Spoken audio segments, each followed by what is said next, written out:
Well, just getting a little bit sidetracked this evening, taking a bit of a break from this monster over here, and just going to go over a few things that hopefully will help some of you car fixer-uppers who are deciding to tackle an automatic transmission on your own. What's sitting on the table are the remains of that Turbo 400 that you saw in that other movie that I did, well, maybe about a month and a half ago. These are the leftover parts. Well, we're just saying we just made one transmission out of two. Anyway, just some helpful facts and things and a little bit of diagnostic. Overall, the hard metallic parts of this transmission are in excellent shape. I think there's pretty low mileage on it. And but I did uncover some interesting things, and I was kind of wondering why there was just the amount of sludge showing in the pan that's sitting on the floor over here now while it didn't have too much mileage. Well, the answer comes from getting into my memory of how these cars worked back in the day. Cars back in the day had fast idles on them, and when it was really cold outside it would take quite some time for the fast idle to kick down. And as a result, when you would put them into gear, parts would be spinning pretty fast, and then they would, because they wanted to make the transmissions pretty smooth back in the day, they would engage very, very slowly. So if they were revving pretty fast, well, obviously you would have a drawn-out engagement, and this would make heating and bluing spots that we see on some of these clutch plates. This piece over here is from the part called the forward clutch. This is what gives that thump, and it's engaged for every one of your forward gears in most every 3-speed automatic transmission. That's the forward clutch drum, and of course you can see in the dark there that that's the input shaft that's attached to the torque converter.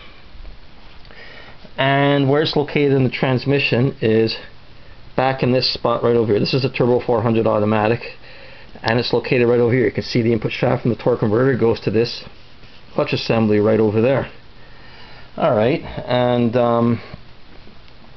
actually it's this one over here, excuse me, because it's reversed in the Turbo 400 versus a Turbo 350 or something else. So that's the forward clutch, this assembly right over here, that one.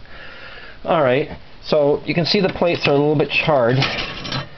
Just a little bit. You can see how they're glazed and smoothed over, and the metal disc, you can see those spots just above my thumb. That's a heat spot. That's from the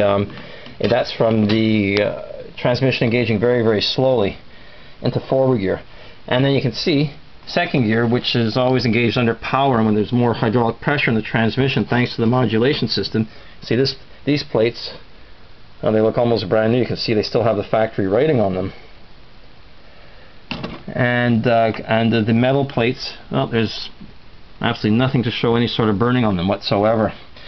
And then of course, if you would put the car into reverse when it was very, very cold and the choke was still on, this is the reverse high clutch. You can see the blue spots, the bluing, you can get the heat checking on them. And on this plate you can see some are pretty pronounced, and the plates themselves are a little bit glazed. And we'll get into why these plates have got oil drain holes in them and those don't.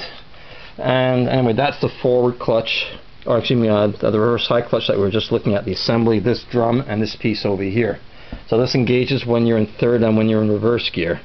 And then of course you have your second clutch that we were just talking about that engages against this, and it reacts against a one-way, I'll get this thing flipped over a little bit, and it reacts against this piece over here. It's a one-way clutch. That's what makes the Turbo 400 such a strong automatic transmission, because it has no bands involved in the upshift, so it's what they would call a stepped or a progressive shifting transmission. So that's what makes them pretty tough for day-to-day work in the city and stuff, and why so many heavy trucks, I mean some of those 3-ton delivery trucks would even be running with these things. Now, why are the plates grooved like this in some, especially in original transmissions? It just helps, again, they're figuring, help with a little bit of lubrication when the thing is spinning left in park all the time, because these plates are attached to this drum over here, which is always spinning. Whenever the engine's on and running, these are always spinning, so they figure they would get a little bit more lube in between the plates and stuff like that. While this really doesn't spin until the car is moving, and then you have a lot of pressure acting on it, so, or hydraulic oil pressure, so that keeps it pretty much oiled up and things. But that's just a quick overview of what to look for in some of these transmissions.